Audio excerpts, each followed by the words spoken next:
Au commencement du livre de Saint Jean, on trouve ce mot « arché », qu'on traduit justement par commencement, qu'on peut traduire aussi par origine, principe. André Chouraki traduira par en tête, comme dans le livre de la Genèse. C'est un essai de traduction du mot Bereshit. Donc qu'est-ce qui est à l'origine? Ça, c'est un mot infiniment précieux, qui s'offre à notre méditation. Parce que notre méditation, c'est toujours la question de l'origine. En ce moment, quelle est l'origine de ma vie, de mon souffle?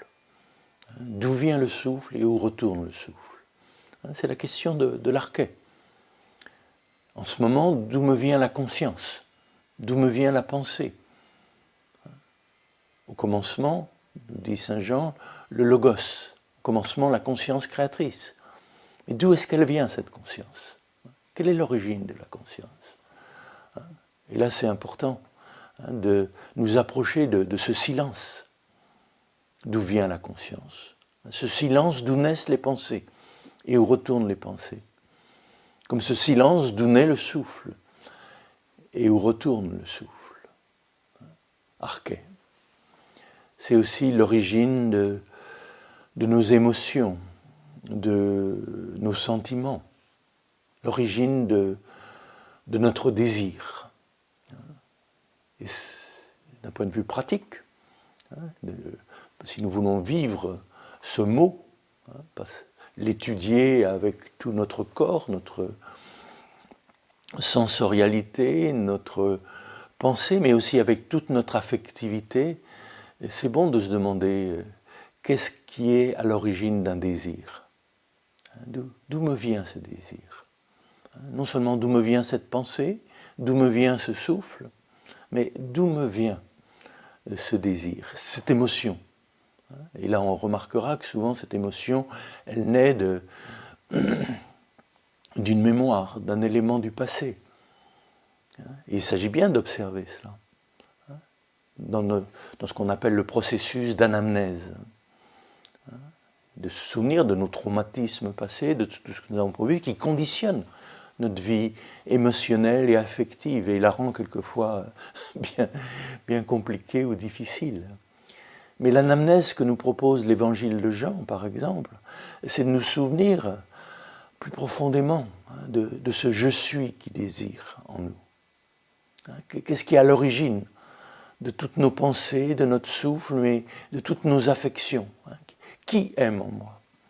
Qui aime quand je dis « je t'aime » ? Quel est ce « je » qui dit « je suis », qui dit « je suis heureux, je suis malheureux ». Revenir sans cesse à l'origine, c'est un grand exercice. C'est l'exercice que propose Jésus quand il nous invite à connaître le Père, l'origine de « je suis », l'origine de son être même, l'origine de la vérité qu'il transmet. Mais c'était la question aussi que se posait un grand sage comme Ramana Maharshi. Qui suis-je? En ce moment, qu'est-ce qui est à l'origine de mon « je », de mon « je suis », de mon « je suis là », vivant, conscient, aimant? Qui est là? Arché, enarché, à l'origine. Et vous remarquerez qu'à chaque fois, quand je remonte vers la source, en amont de toutes mes pensées, de toutes mes affections, eh bien, ce que je découvre, c'est un grand silence, un infini silence, et une infinie présence qui se donne à travers mes affections, mais aussi à travers mes intuitions. D'où vient la source de l'intuition? Ça peut venir de mon inconscient personnel, de mon inconscient collectif, de mon inconscient imaginal ou de ce monde intermédiaire, mais plus profondément, au-delà de l'ange. Cette intuition peut me venir de la présence même de Dieu en moi, du théos, de cette présence du « je suis qui je suis ». Et c'est peut-être cette voix-là, cette voix d'un fin silence qu'il s'agit d'écouter.